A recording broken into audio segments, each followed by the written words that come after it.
Hey guys, it's Handy Jeff, and today we are changing a fuel filter, this little guy, on a 60 horsepower Mercury. So if you need to know how to do that, follow along. This is going to be short, simple, and sweet. The first step is to remove the cowl.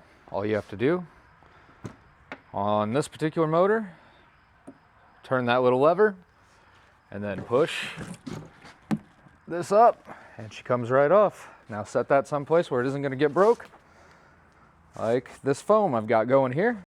Then you have to have a little look-see and see where the fuel filter is on this particular model. It's a 60 horse, like I said. It is over here on the back, on the right-hand side, if you're looking directly at the rear of the motor.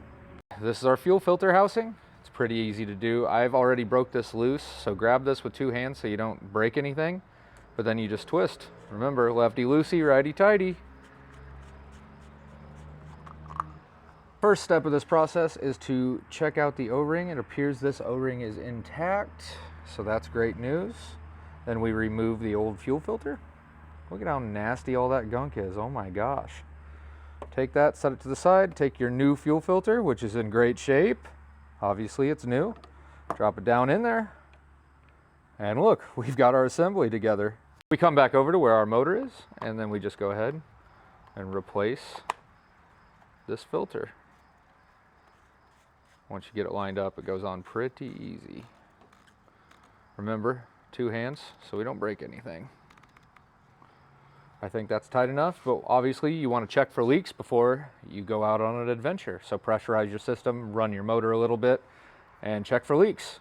Okay, so off camera with two hands, I tightened it a little bit more, but she's on there good now. Make sure you check for leaks. Stay safe out there while you're boating, guys.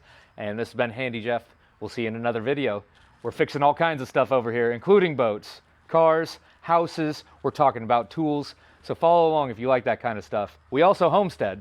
So let's go! See you in another video.